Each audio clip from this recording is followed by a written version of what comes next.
Shalom, family. I'm not going to be long. I posted something in my comment section for Father's Day. I'm not really into the Gentiles holiday, but Father's and Mother's Day, I'm a firm believer we honor our parents all the time, not just a particular day of the year. And so it's not so much of me celebrating the holiday, but I wanted to observe our Hebrew fathers among us and just give them a shout out with Father's Day. That's all I was doing. I don't believe it should be narrowed down to a day.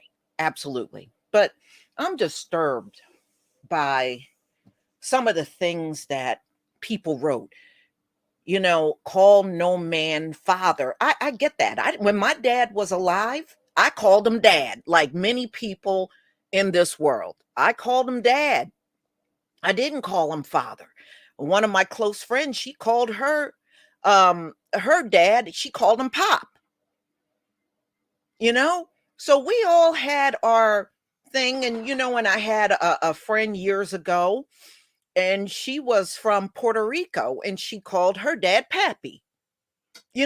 So just because the day is labeled Father's Day, it doesn't mean that we all called our fathers father. In fact, to be honest with you, y'all, and I'm being for real, out of all of my friends, I never heard one of them call their dad father. They all either said dad or pop. I never heard one of them say father. Even my dad, he called his father. When my father was alive, my earthly father, he called his father dad. You know? So yeah, you see, Brother Sly, you called yours pops, and I hear that a lot, within our group. The fifth commandment says, honor thy mother and thy father. And sometimes I feel like we got Hebrews among us that just want to always rain on the parade. I really do feel that way sometimes. Maybe you're not doing it intentionally, but you're definitely doing it. And it wasn't everybody. It was probably maybe a few people here and there that was trying to be negative. Ladies and gentlemen, I got one subscriber. I'm not going to call him out. If I compliment our Hebrew men, they write me and say I'm being lustful. That is not true. In our Bible, it talked about the beauty of some women. Remember, Sarah is the most beautiful woman on earth. Leah and Rachel, it spoke about their beauty, said they were beautiful. Judith, she was described as beautiful, and the men comely. So if it's not wrong for those things to be said in the Bible, why is it wrong if I compliment a Hebrew man? I'm not lusting after all men. That's ridiculous. But I got this one person that takes everything to the extreme.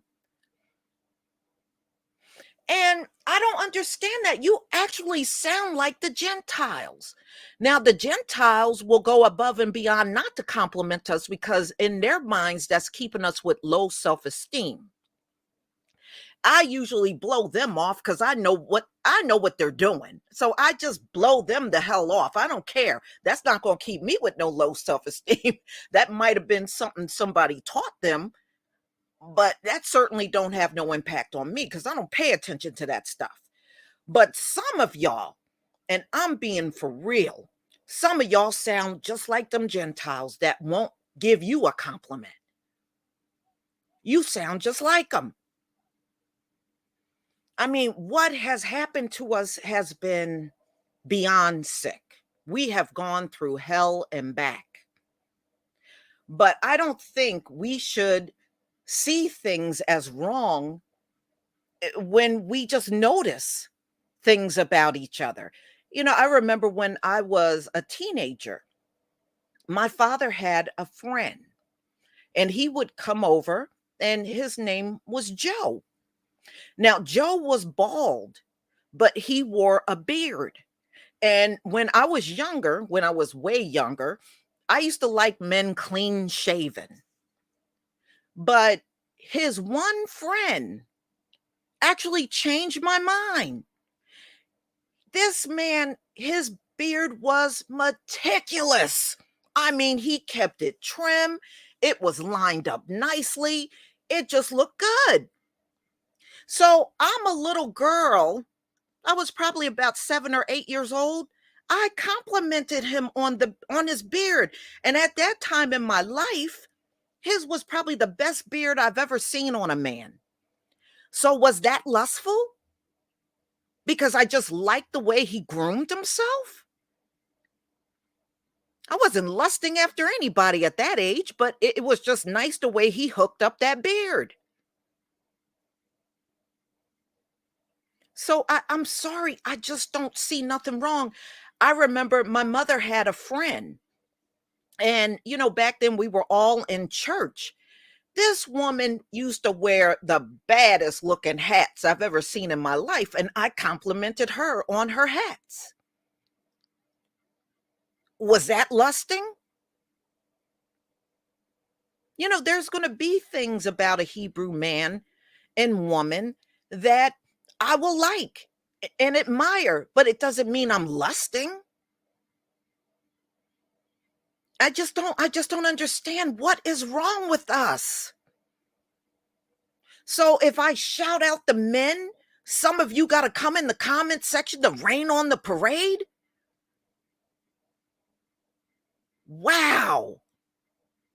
I tell you what, I don't ever want to be like that. I even hope when I get in the kingdom, if I run into any of you and I like what you got on, or I like your husband's trimmed up beard, I hope I can say that and you won't be offended at all. If my queens are out there looking beautiful with their hair head wrap on and their white robe, I don't see nothing wrong with me walking over and telling my Hebrew sisters, you look beautiful.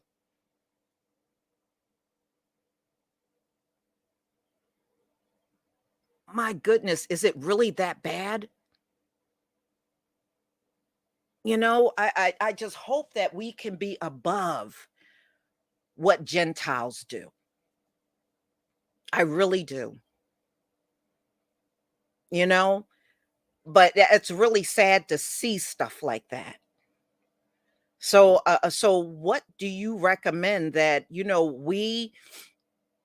yes, we do have our Father. And when I pray to Yahweh, I call him my Father.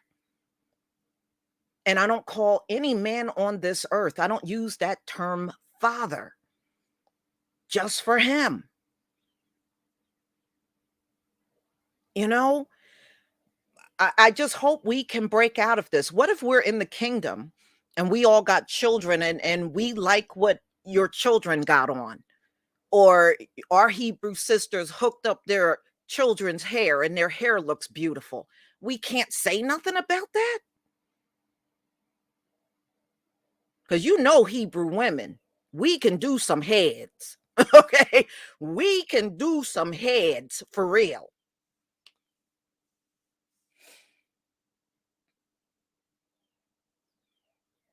I just hope we're not in this state. I really do.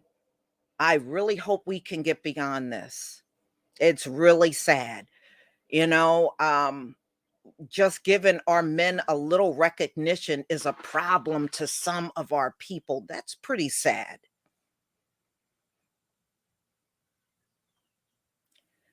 So, ladies and gentlemen, I pray every day that this kingdom continues to fall and we can finally be out of this hell that we have been in for hundreds of years. And I hope that when we are finally out of this pure hell, that we can look at each other and admire each other, and we can worship together and be neighborly in the kingdom.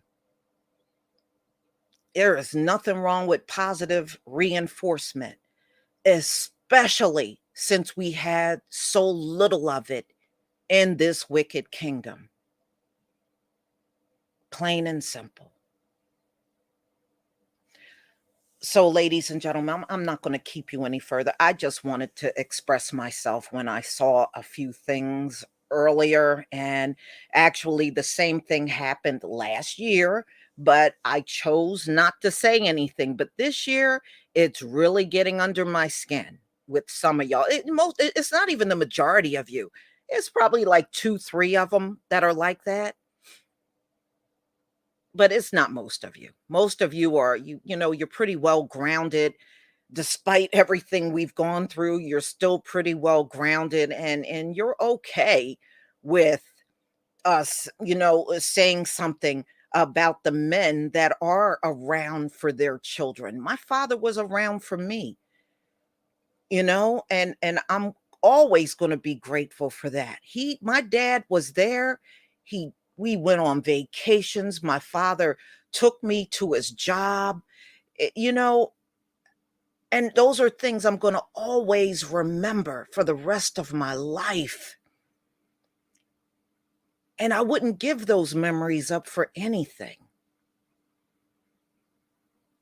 So everybody, try to enjoy the rest of your day.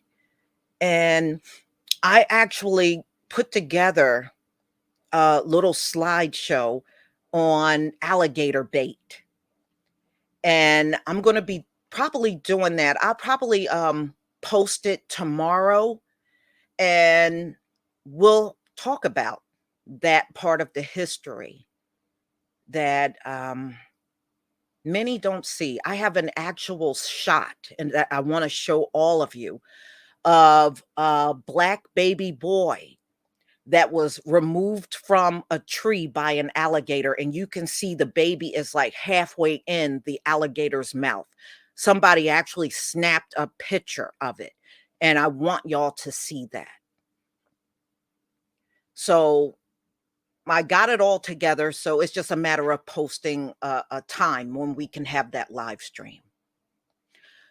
So everybody, may the Most High keep his most permanent protection around you always. Until we come together again, shalom, family.